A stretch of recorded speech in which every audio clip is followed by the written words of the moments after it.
friends, my name is Mohammad Shehzad and you're watching my YouTube channel Skillset with Shehzad. In this video, we will proceed with the vSAN cluster. We have three virtual nested our ESXi's. We build a vCenter and then today we are going to add a vSAN cluster. If you see in my first ESXi server, come here and we can see into the storage devices. I have added one 20 GB flash drive. You can see type is flash and one 80 GB is HDD, which will be my capacity tier. And this one will be my cache tier. How to convert HDD into flash, because flash or SSD required for the vSAN cluster to be built. In my previous video, if you go on my channel, there is a short video around 6 minutes. I made how to convert HDD drive into flash drive. So you can use for your cluster. So let's build the cluster, our vSAN cluster. Just right click here on your data center and build a new cluster. We'll say vSAN. Okay. And next.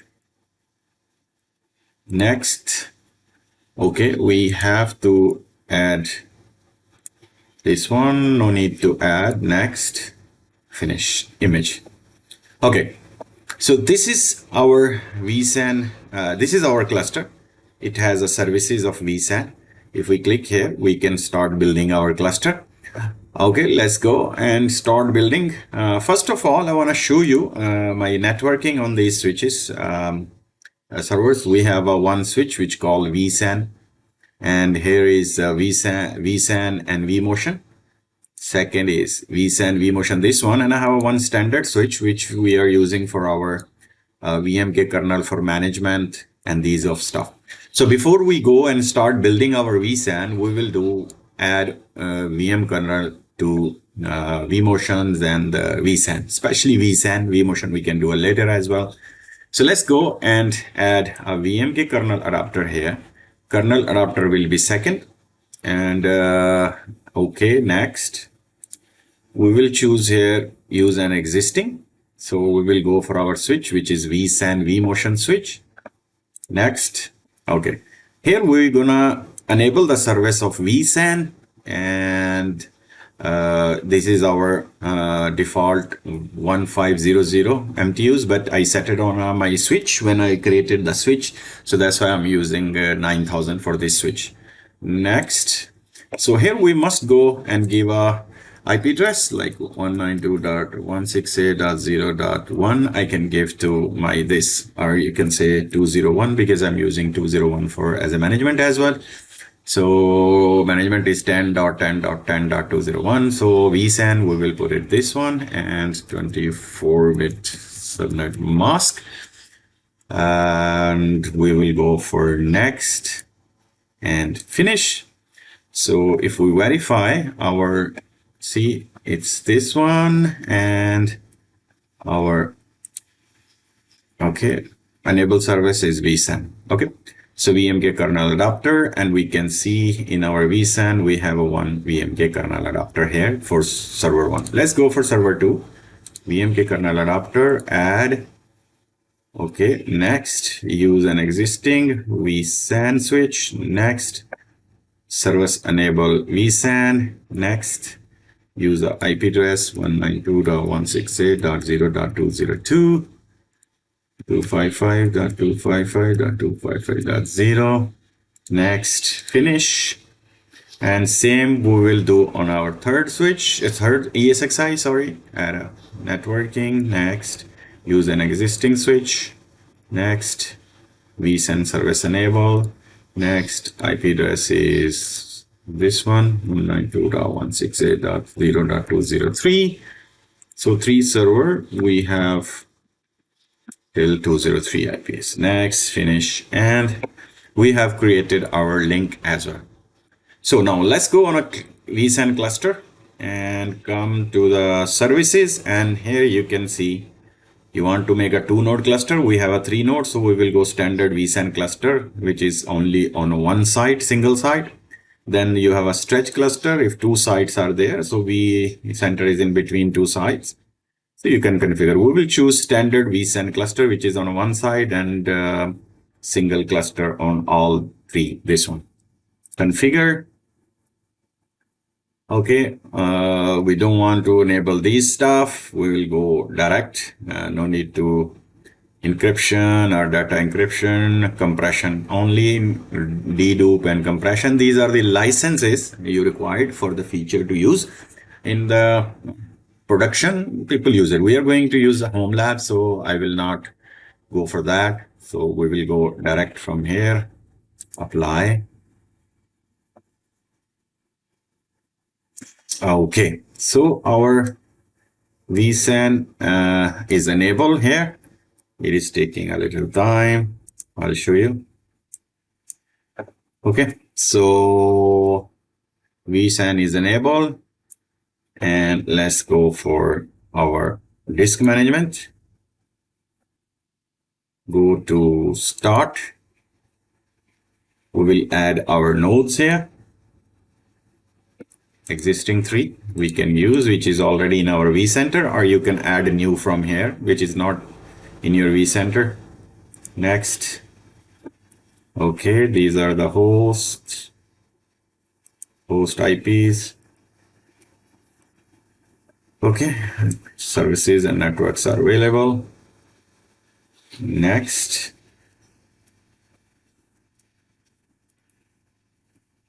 Finish. So it will add our host into maintenance mode, and it will start configuring vSAN cluster. Then we'll choose our configuration for disks groups like cache and the vSAN, disk to use as a cluster.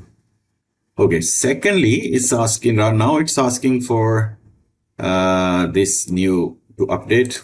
I have downloaded. You can download this DB updates from any of the sites. I have downloaded from Broadcom. I think here all.json you will find, and it will configure your version. So this one will be okay. It will take a little time to refresh it.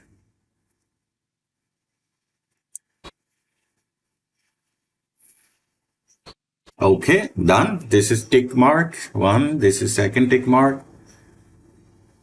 Okay, let's go configure cluster. Okay.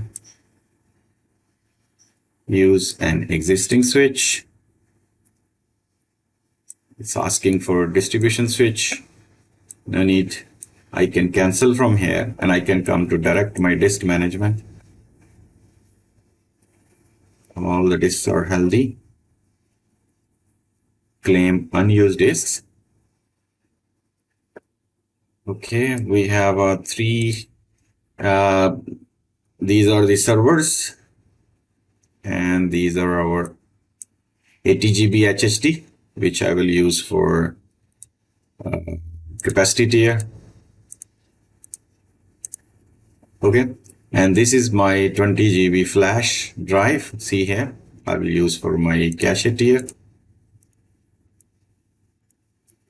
Okay, so 20 GB for all 3 servers, cache tier, and HDD 80 GB for all 3 servers as a capacity. So total, I will have my vSAN capacity data store will be 240 and cache 80. So let's go create.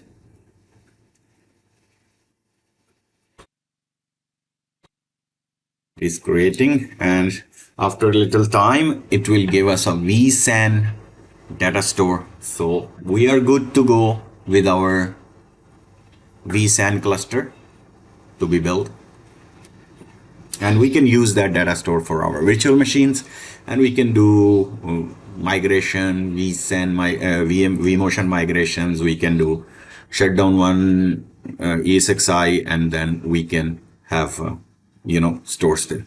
Anyway, so very good. Looks so far so good. All healthy. Let's go to our data stores.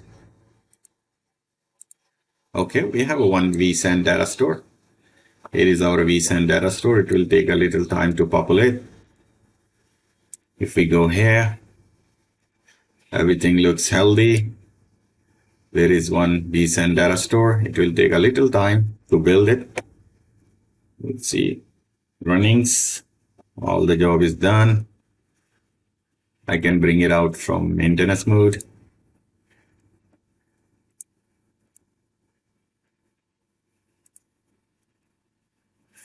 Okay, here we go. See, our data store is normal now. Capacity is here. Free space is here. Still building. This one will keep building our data stores. So this is our data store capacity now. vSAN, 3 hosts are there. So this is the lab for our vSAN, how to make a vSAN cluster. Here we go. All cluster is healthy. Here you can see all are healthy. Let's go monitoring, check the Skyline health for the vSAN. Okay, there are some warnings, which is ESXi controller certification. We are using a virtual lab. That's why it's a bit, giving us warnings. Let's go virtual objects. See, all healthy virtual objects. Let's go syncing objects.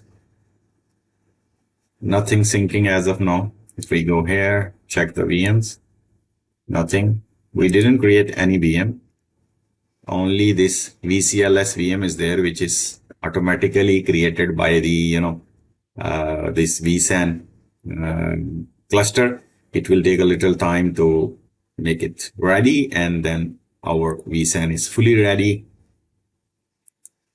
Here we go. See, now capacity is increased, and totally capacity we had, it's already built. So this is a proper way to configure a vSAN cluster. If we go here in the summary, you can check now the vSAN unable to extract required data. Okay, it is still building there. This VM is still there. So it will be healthy after a while. Storage is totally allocated. This person storage is used because one VM is created automatically by the vSAN.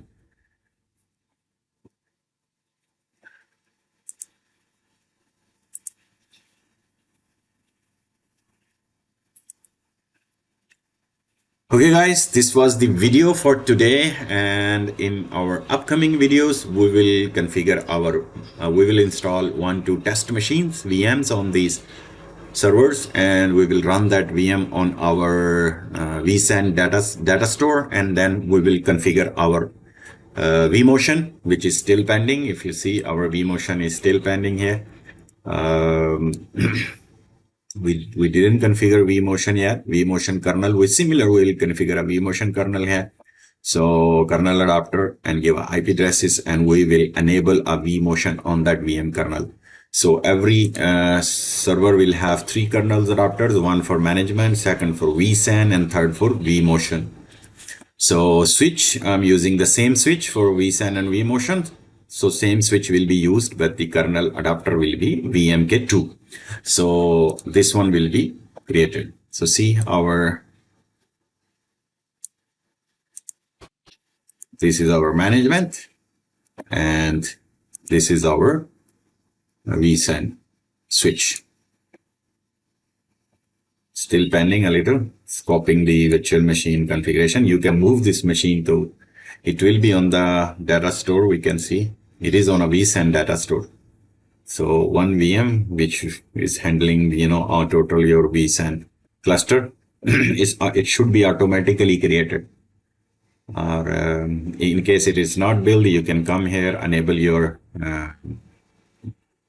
HA and DRS, right click and settings. You can enable, edit, turn it on DRS and turn it on HA. So on and off, it will automatically create. It should be, if you are configuring proper, there is no issues. Everything is fine. So then it will be automatically created in your vSAN data store. So it's still running on. And when this one is completed, 97, it will be turned on, this VM virtual machine, and it's seated on a vSAN data store cluster, which we created just now. Here, let's check our drives again. Okay, our drives are healthy on all the 3 view disks. If you see, these are our disks we used. Okay. Here, another disk you can mark as flash and you can bring it, but we don't need it. Mostly, we need a 1 cache drive on each server in the production, and we need other 2, 3, 4, 5, whatever, equally, capacity drives. Okay, guys, if you like my video, please thumbs up and subscribe my channel if you are new on my channel. This is the 6th video of my how to create a home lab, nested home lab. If you don't know how to create it, go back in my virtualization video list. There you can find our from the first to end, how to build a vSAN cluster and with nested ESXi node. And you can go through that series. It's very helpful to build your own home lab for practice of virtualization. Take care. Bye-bye.